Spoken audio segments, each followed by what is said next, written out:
Good evening, ma'am. Good evening, ma'am. Good evening, everyone. Good evening, ma'am. Good evening, ma'am.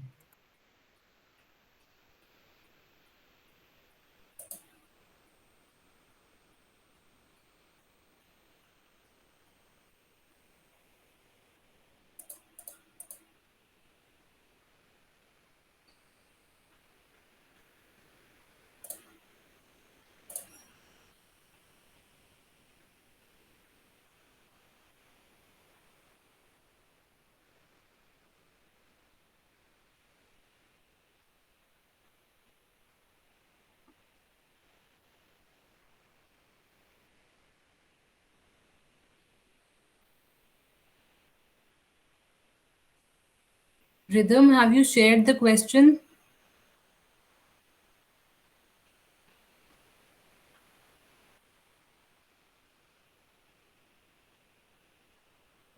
Rhythm,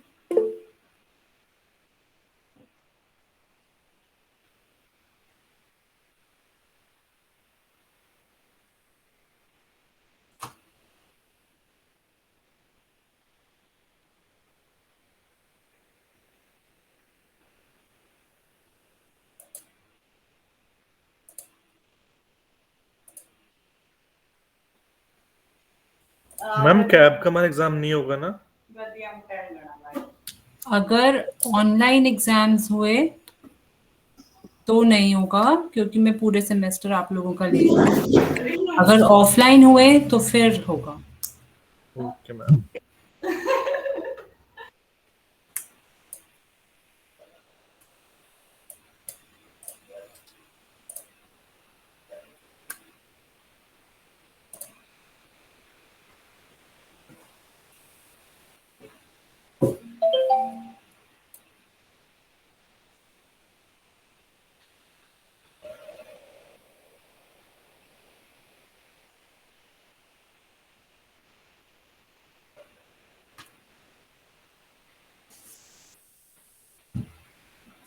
मिल गया question? मिल गया आप सबको?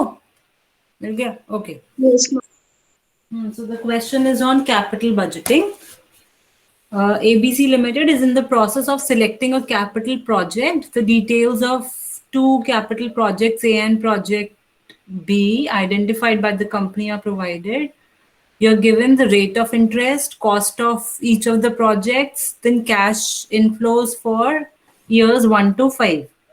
We have to evaluate the above capital budgeting projects and recommend the project to be implemented so that the company earns maximum profit on the basis of IRR method and NPV method using 12% interest rate.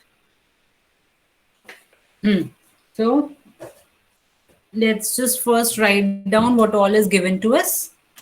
We are given information about two projects, project A, project B.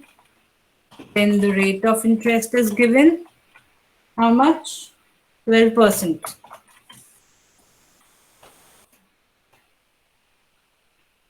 Then what else are we given? Cost of project.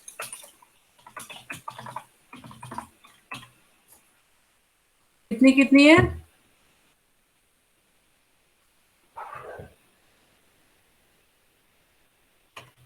It's 5 lakh and 5 lakh 50,000. तो कल मैंने explain किया था cost of project है, cost है तो मतलब वो कैश आउटफ्लो होगा। तो आउटफ्लो होगा, आपकी मर्जी आपको यहाँ पे पॉजिटिव दिखाना है या नहीं, यहाँ पे नेगेटिव ही दिखाना पड़ेगा बिकॉज आईआरआर के लिए नेगेटिव चाहिए हमें। हाँ ठीक है, तो जो भी कॉस्ट है रिमेंबर उसे हमेशा नेगेटिव दिखाना है। 5 lakh and 5,50,000. Then we have the cash inflows for year 1. Cash inflows year 1, year 2, third year, fourth year, fifth year.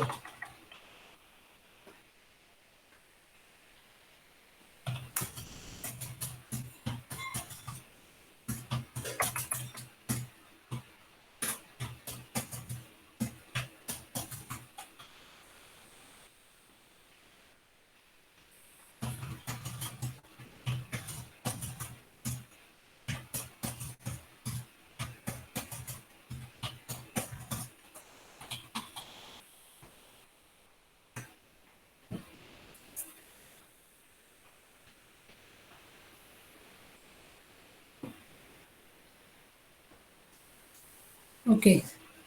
Capital budgeting, matlab when we have to decide about some long-term investment. So here the company is considering investing in one of these two projects.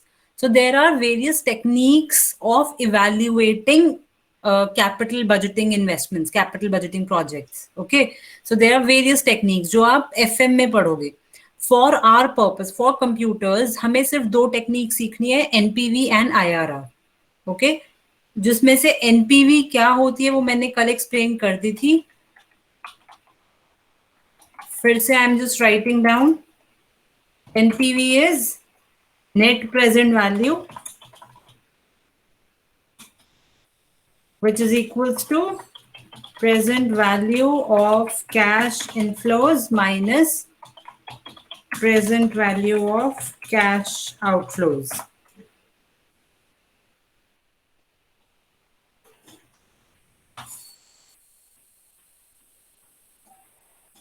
Present value of cash inflows minus present value of cash outflows. ठीक है. हमें क्या करना है, question ने बोला है हमें दोनों प्रोजेक्ट्स का एनपीवी निकालना है, दोनों का आईआरआर निकालना है, फिर हमें कंपेयर करके बताना है कि कौन सा प्रोजेक्ट सुटेबल है, कौन सा प्रोजेक्ट मोर प्रॉफिटेबल है, किसमें इन्वेस्ट करना चाहिए. ठीक है. तो पहले हम एनपीवी कैलकुलेट कर लेते हैं. Equals to NPV bracket open.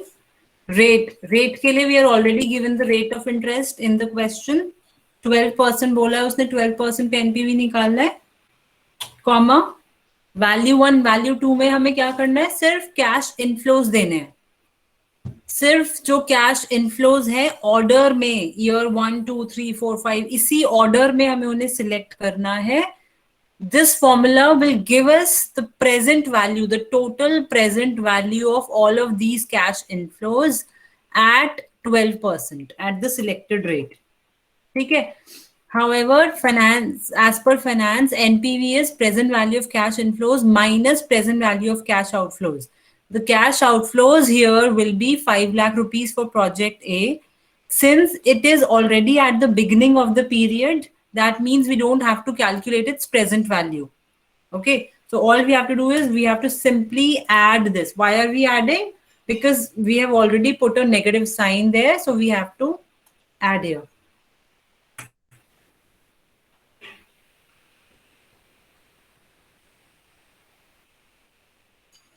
हाँ जी. एनपीवी में डाउट किसी को?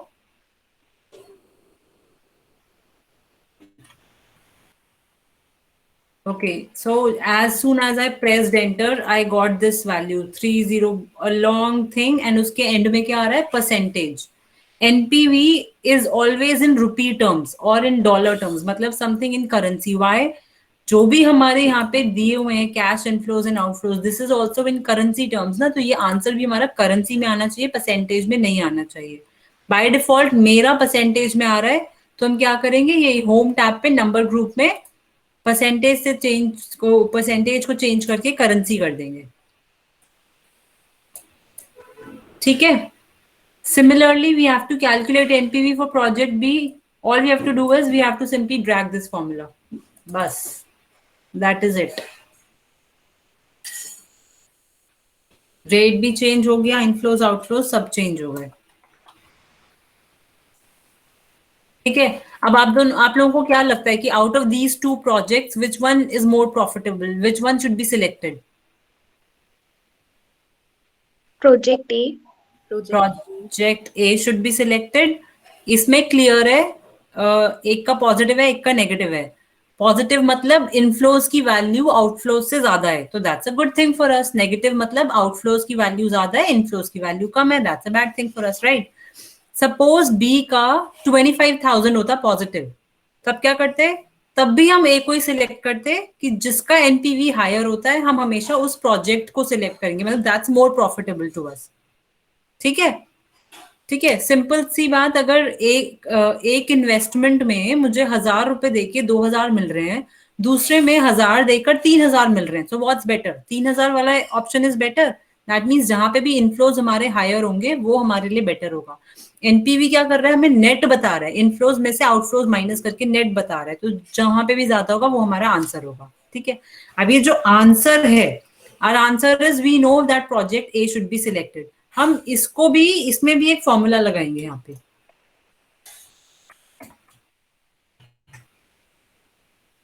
Think of a formula कि हम यहाँ क्या लगाएं कि जिससे अपने आप ही हमारे यहाँ पे डिसीजन दिखाई दे जाए. मतलब depending on our calculated answers हमारा डिसीजन में यहाँ पे प्रोजेक्ट ए या प्रोजेक्ट बी दिखाई दे जाए. Which of the two is to be selected? Think about it and tell me, can you think of any formula जो हम यहाँ लगा सकते हैं?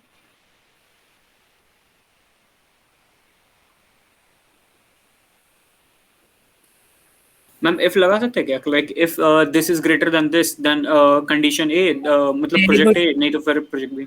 Very good, Tushar. Very good.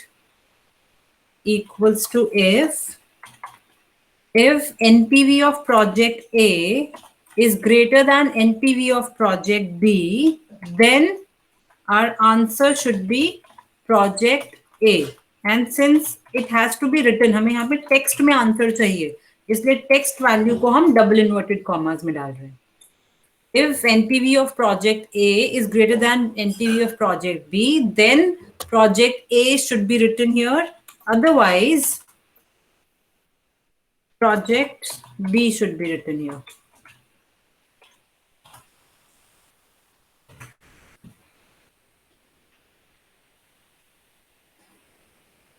Ma'am मेरी करेंसी में रुपीज में नहीं आ रही, डॉलर में आ रही है.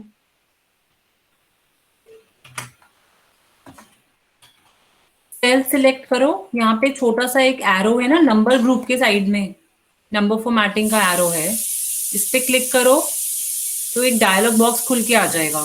उसमें करेंसी के ऑप्शन में यहाँ सिंबल में डॉलर से देखो, अगर रुपी है तो रुपी सिलेक्ट कर लो, अगर रुपी नहीं है तो एक ऑप्शन होगा INR. INR is for Indian national rupee, वो सिलेक्ट कर लो. Okay ma'am.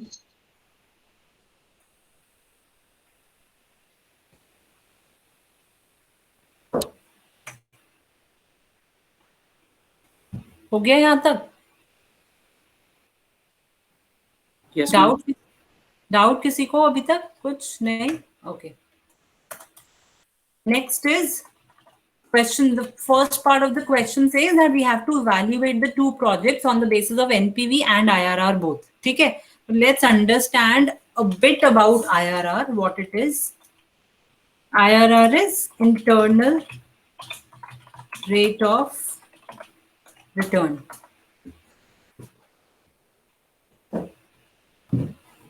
Internal rate of return.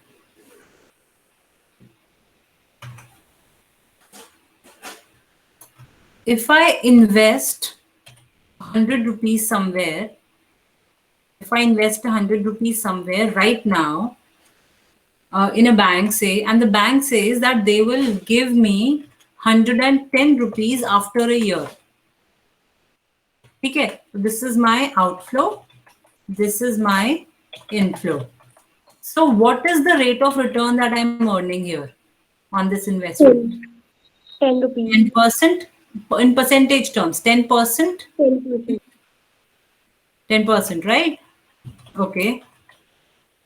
So, इसका मतलब क्या है कि somehow सिर्फ inflows और outflow के basis पे हम एक rate, एक inherent rate हम calculate कर सकते हैं, which we are earning through that investment.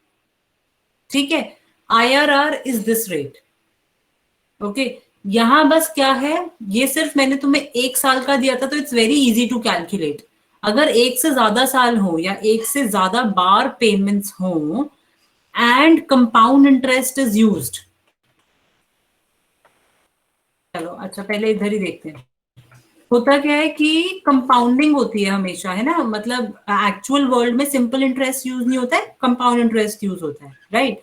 Suppose bank बोलता कि वो जो भी रिटर्न दे रहा है, हमें नहीं पता कितने का रिटर्न दे रहा है, वो जो रिटर्न है वो 6 मंथली बेसिस पे कंपाउंड हो रहा है, 6 मंथली बेसिस पे कंपाउंड हो रहा है. तो इसका क्या मतलब है, 110 amount should be equals to 100 into 1 plus r, some rate जो हमें नहीं पता, raised to the power 2, raised to the power 2.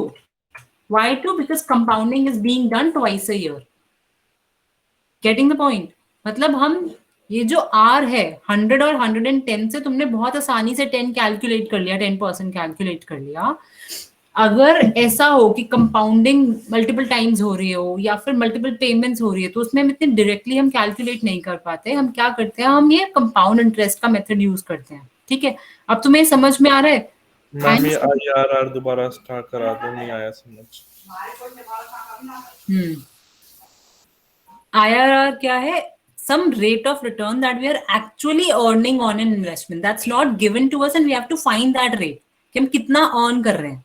ठीक है, so I started with this example कि अगर हम 100 अभी इन्वेस्ट कर रहे हैं बैंक में, बैंक बोल रहा है 1 साल बाद वो हमें 110% दे रहा है। दैट मीन सीधा सीधा अभी सिर्फ इन दोनों को देखकर हमें पता चल गया that bank is giving us what 10% rate of interest per annum. ठीक है, बट ऐसा भी हो सकता है कि बैंक बोल रहा है कि हम 10% नहीं दे रहे हैं, हम कुछ और परसेंटेज दे रहे हैं, and compounding is done twice a year, semi annual compounding हो रही है। ठीक है, तो इसका मतलब जो हमारी अमाउंट है आफ्टर अ ईयर 110, वो कहाँ से आई? Principal amount of 100 into 1 + r to the power t। ये फॉर्मूला होता है ना कंपाउंड इंटरेस्ट का, तो ये फॉर्मूला यूज करके हम लेकर आए। तो इस फॉर्मूला में the r that the bank is actually giving us, that is the internal rate of return. ठीक है, मतलब इनफ्लोज और आउटफ्लोज के बेसिस पे हम एक्चुअल में उसमें अर्न कितना कर रहे हैं परसेंटेज टर्म्स में, that is given by IRR। समझ में आया यहां तक? Ma'am, where R is the rate of interest. R is the rate of interest that we are actually earning. So effectively this R is nothing but our IRR. Okay, ma'am. यहां तक समझ में आया? तो अगर मैं इसे लिखूं तो क्या बोल सकते हैं हम इसको? ये R क्या है मैं बोल रही हूँ? IRR। ठीक है, so IRR is that rate at which present value of inflows is equals to present value of outflows.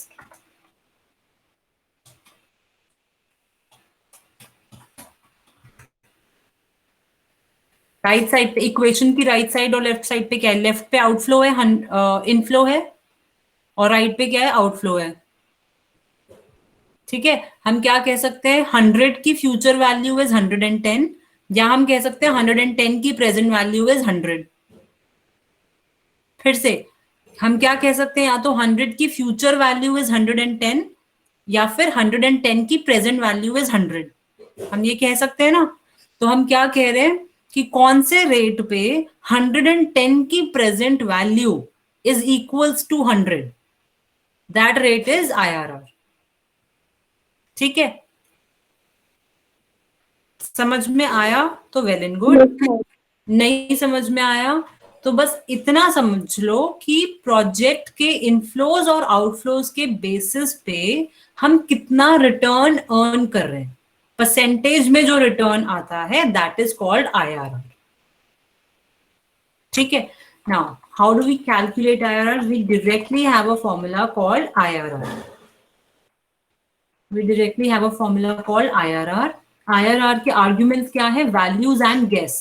Values में हमें क्या करना है? आउटफ्लो से उठाकर इनफ्लोज तक सारी वैल्यूज देनी है।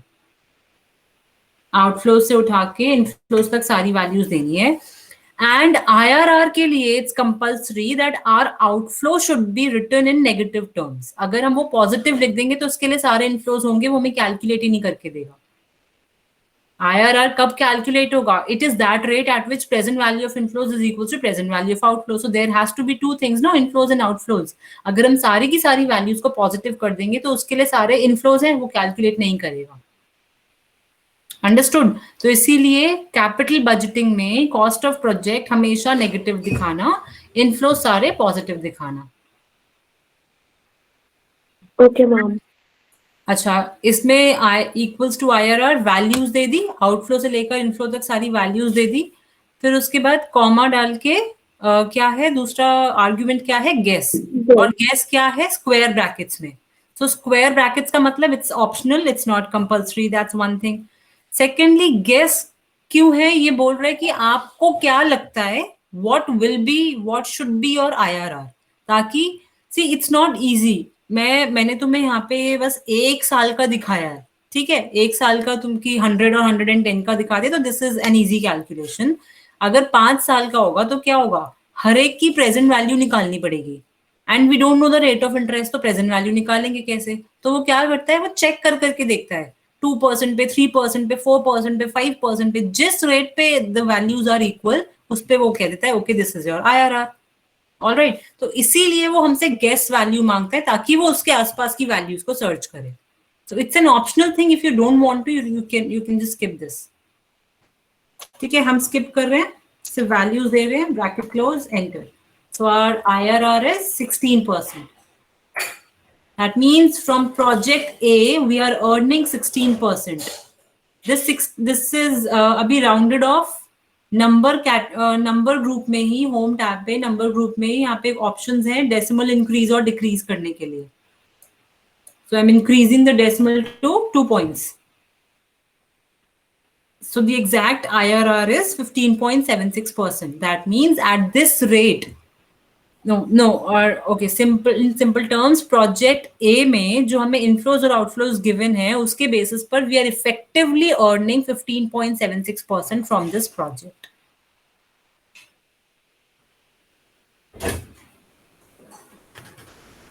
ठीक है, all we have to do is we have to drag this to the cell next to it, and all we have to do is we have to drag this to the cell next to it, and we can get the IRR for project B as well. Now IRR for project B कितना आया हमारा 11.92%। 11.92%। ठीक है, तो इसका simple सी बात है, ए का हमें रिटर्न ज्यादा मिल रहा है, ए से हमें रिटर्न मिल रहा है 15.76, बी से हमें रिटर्न कम मिल रहा है 11.92, तो हमें कौन सा सिलेक्ट करना चाहिए, ए सिलेक्ट करना चाहिए। ठीक है, ए सिलेक्ट करना चाहिए, तो यहाँ पे भी हमारा जो डिसीजन क्राइटेरिया हो जाएगा वो सेम ऊपर वाला हो जाएगा, तो हम ऊपर वाले ही फॉर्मूला को यहाँ पे भी कॉपी कर देंगे। If IRR for first project is greater than IRR for second project, then the answer should be project A, otherwise project B.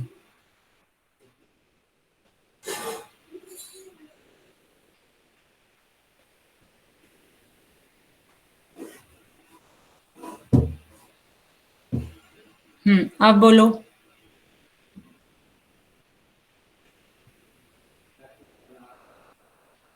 Doubt किसी को कुछ?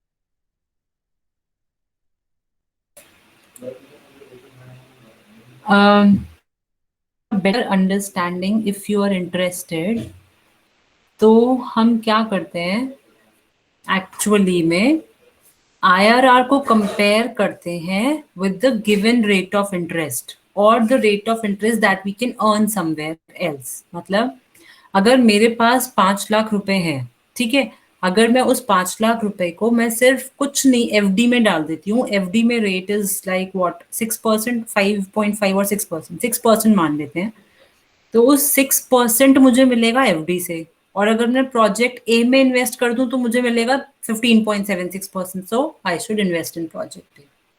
ठीक है, that's how IRR is actually used. Alright, या फिर even if I compare with project B तो उससे मिल जाएगा कितना 11.92, that even that is better than my 7%, 6% from an FD। ठीक है, that's how IRR is used. तो first part is done, second part क्या है बताओ? We have to calculate NPV of project A at the rates of interest of 10% to 15%। मतलब हमें NPV सिर्फ ए का 10%, 11%, 12%, 13 ऐसे सारे रेट्स ऑफ इंटरेस्ट लेके कैलकुलेट करना है, ठीक है, सेकंड पार्ट में। Ma'am, for both the projects, क्या? ma'am, for both the project, we calculate 10 to 15%. No, we have to calculate NPV only for project A at the rates of interest 10% to 15%. That means at different rates of interest, we have to calculate NPV. So if rate of interest is 10%, what will be the value of NPV? If rate of interest is 11%, then what? That's how we have to calculate all the NPV values.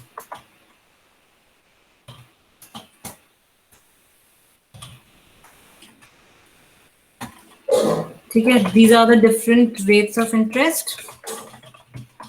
We have to find out NPV of project A.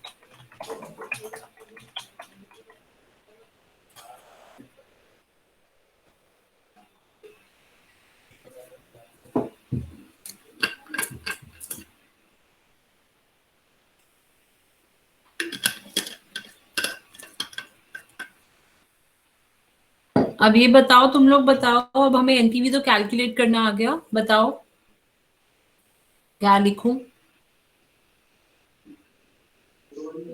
Is equal to NPV, rate of interest में हम 10% वाला cell करेंगे, then values project A की from 4 lakh to 80,000 and then bracket close. बस Yes, ma'am. बाकी लोग plus cost of project भी करेंगे। मैम प्लस करेंगे वो -5 lakh plus cost of project. यहाँ पे साइड में लिखा है मैंने, NPV is present value of inflows minus present value of outflows. Outflows को नहीं भूलना हमें, ठीक है?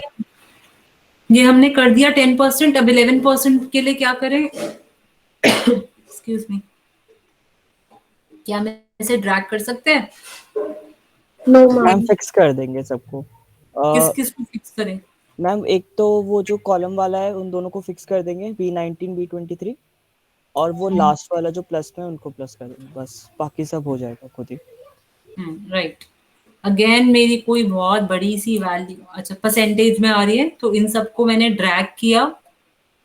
ये जो हैश हैश साइंस है, आई होप अब तक सबको पता चल गया है, ये सिर्फ कॉलम विड्थ की वजह से है। मैं इन सबको सिलेक्ट करके परसेंटेज से करेंसी में चेंज कर रही हूँ। These are my NPV values.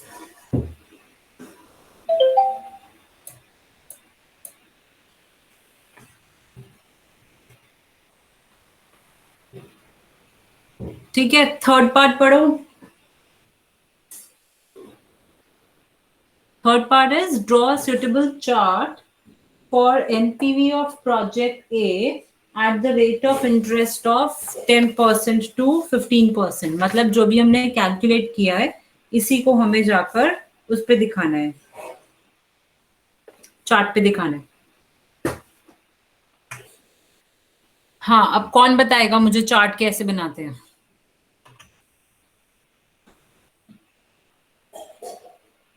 I'll tell you, chart type is scatter। x और y एक्सिस पे हमें दिखाना है, x पे रेट ऑफ इंटरेस्ट दिखा देंगे, y पे एनपीवी दिखा देंगे। बट मुझे बनाने का तरीका कौन बताएगा? टेस्ट के लिए पढ़ा था हमने स्कैटर, बताओ अब।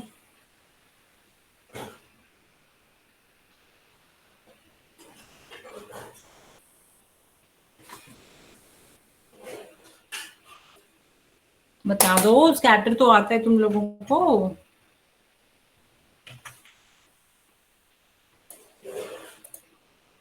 इंसर्ट चार्ट टाइप में स्कैटर विद स्मूथ लाइंस।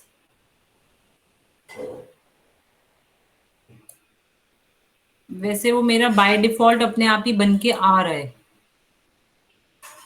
सही बन के आ रहा है।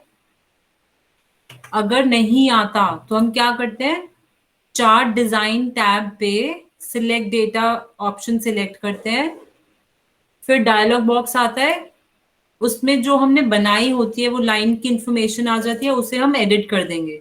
नेम में क्या आएगा, NPV of project A.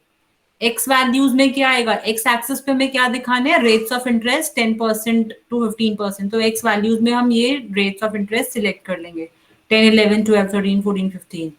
Y values में क्या आनी चाहिए, ये सारी एनपीवी वैल्यूज। तो वाई वैल्यूज में एनपीवी जो कैलकुलेटेड वैल्यूज है वो सारी हम सिलेक्ट कर देंगे, click okay, you will get this chart.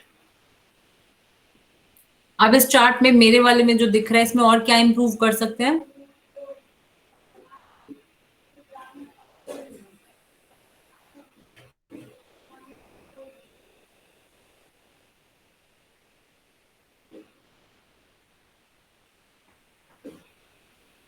Legends डाल सकते हैं मैम। लेजेंड क्या होता है कि लाइन क्या दिखाती है।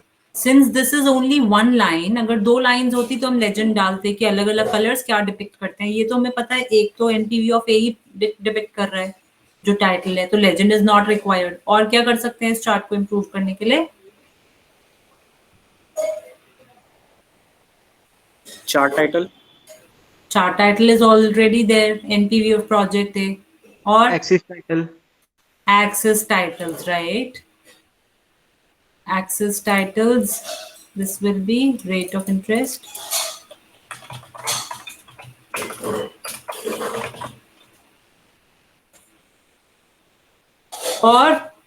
और सोचो,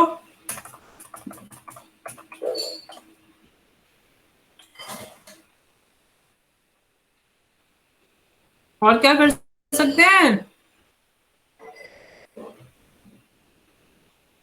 एक्स एक्सिस पे रेट्स ऑफ इंटरेस्ट 0% से स्टार्ट हो गए हैं। हाउएवर हमारा डेटा इज फ्रॉम 10% ऑनवर्ड्स, है ना? तो हम यहाँ पे बाउंड्स चेंज कर सकते हैं एक्स एक्सिस के। मिनिमम 0 की जगह आई एम राइटिंग 9 आएगा, 0.9, 0.09, बिकॉज इट्स परसेंटेज। ठीक है, बाउंड में मिनिमम में 0.09।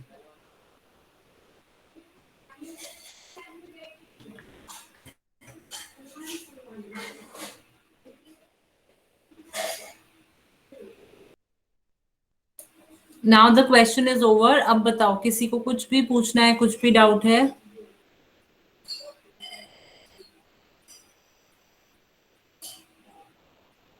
मैम ये चार्ट रिपीट कर दीजिए।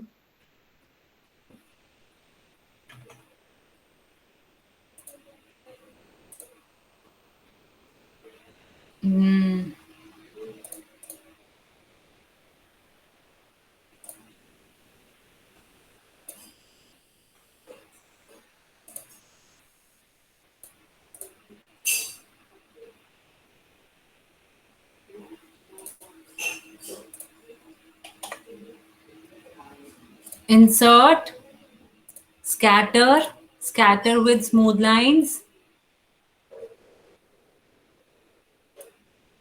कभी कभी वो बाय डिफॉल्ट अपने आप ही बन के आ जाता है। अब इस बार जैसे नहीं आया मेरा बन के, तो यहाँ पे चार्ट डिजाइन टैब पे सिलेक्ट डेटा ऑप्शन सिलेक्ट करेंगे।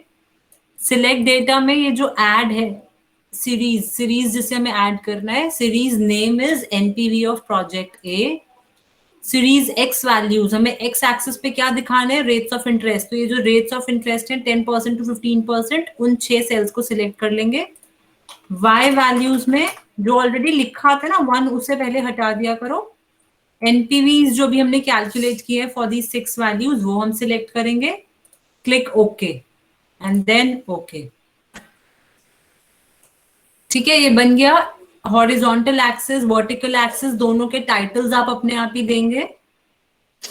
और ये जो हॉरिजॉन्टल एक्सिस पे बाउंड्स है उसे कम कर सकते हैं हम to better represent the chart. जो स्टार्टिंग में एम्प्टी स्पेस है उसे हटा सकते हैं। मिनिमम वैल्यू 0.09, 10% से स्टार्ट हो रहा है, 10 भी कर सकते हो, 0.1 भी कर सकते हो।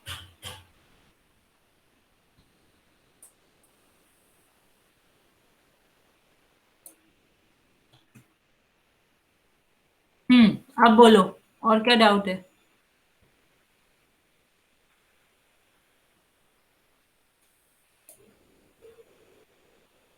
और कोई डाउट किसी को?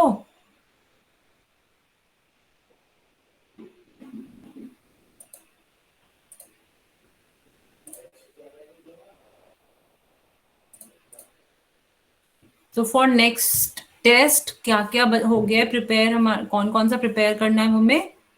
Loan statement, payroll, capital budgeting. अभी हमारे बस 2 टॉपिक्स और रहते हैं।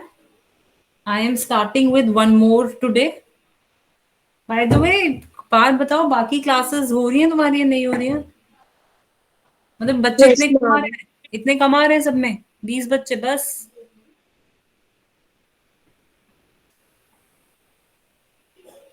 बोलो, कोई तो बोलो। मैम हो रही है क्लासेस तो। सब में इतने ही आ रहे हैं? मैम इनकम टैक्स की आज हुई नहीं थी, हिंदी की और कंपनी लॉ की हुई थी, तो उसमें इतने आए थे, कम आए थे।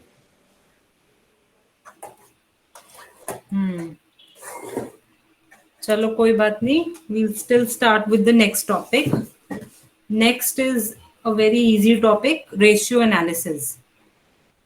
जो अकाउंट्स में हमने पढ़ा था ना, रेशियो एनालिसिस।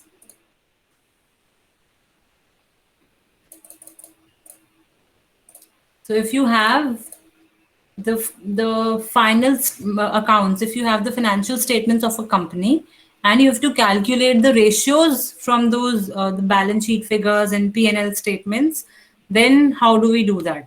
कुछ नहीं, सपोज हमें करंट रेशियो करना है। करंट रेशियो क्या होता है? Current assets over current liabilities.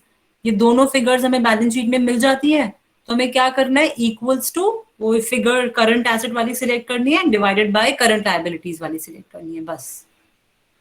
ठीक है, अंडरस्टूड? तो इसका हम क्या करेंगे, पहले ना क्वेश्चन है जो बुक में, उसमें क्या दिया? उसमें हमें बैलेंस शीट दिया है, trading and profit and loss account दिया है, उसके बाद बोला है ये सारे रेशियोज कैलकुलेट करने हैं। तो पहले हमें वो बनानी पड़ेगी, balance sheet and trading and profit and loss account. उसके बाद हम सेल रेफरेंसिंग से बस डिवाइड कर करके रेशियोज कैलकुलेट कर देंगे। ठीक है, so let's start making the balance sheet and P&L accounts.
Copy करते जाओ, कहीं पे डाउट हो कि ये कैसे करना है। अभी यहाँ पे जैसे तुम लोगों ने देखा, मैंने 2 सेल्स को मर्ज किया अमाउंट के लिए, तो ये कहीं पे किसी को कुछ भी पूछना हो तो पूछते जाना, otherwise you have to simply copy everything.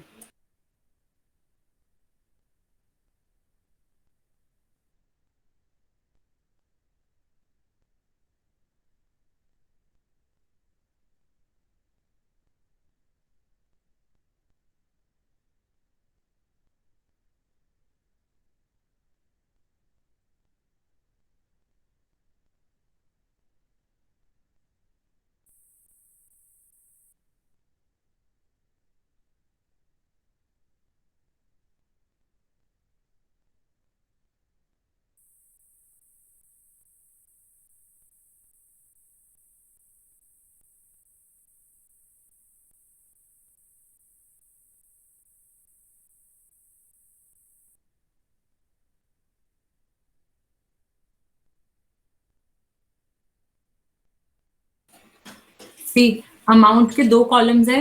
Inner column में एक एक हेड की अमाउंट है एंड आउटर कॉलम में उनका सम। तो like the main heading is capital account, जिसमें 2 पार्ट्स हैं, reserves and surplus and capital account, उनके हमने इनर कॉलम में लिख दिए, और इन दोनों का सम आएगा अगेंस्ट कैपिटल अकाउंट। तो against capital account this value plus this value.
Do one thing, picture click कर लो, मैम आप शेयर कर दो ना।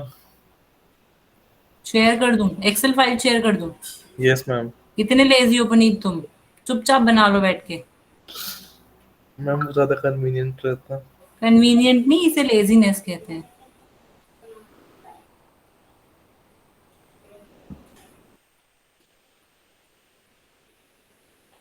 मैम ऊपर करना थोड़ा एक बार। इतना ही है, टॉप पे बस बैलेंस शीट लिखा है।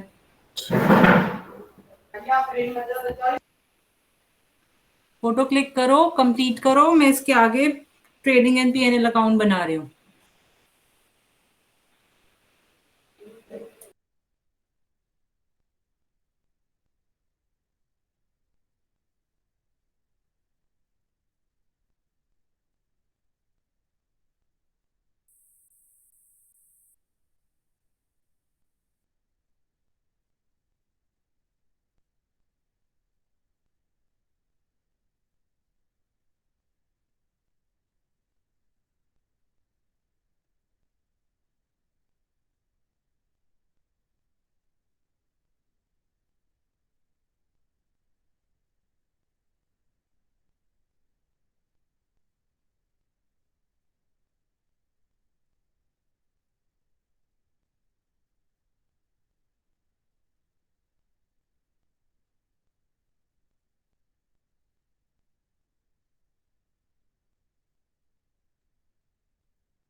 प्रॉफिट एंड लॉस में क्रेडिट साइड पे तो हम सम कर देंगे, gross profit plus indirect incomes.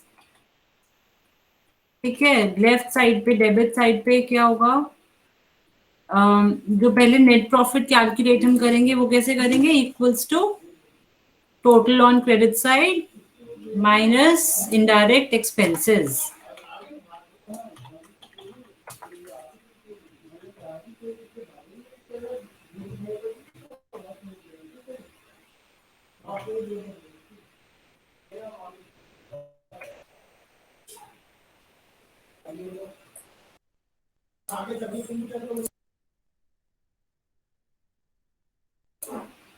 इसकी भी फोटो क्लिक कर लो। आगे का हम कल की क्लास में करेंगे, जो रेशियोज कैलकुलेट करने हैं वो हम कल करेंगे।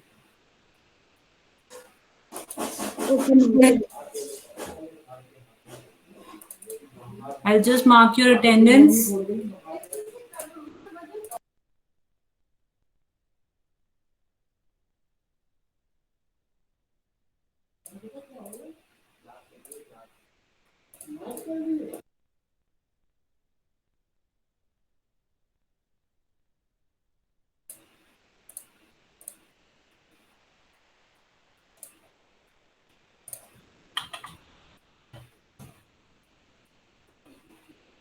हर्ष, Yes, ma'am.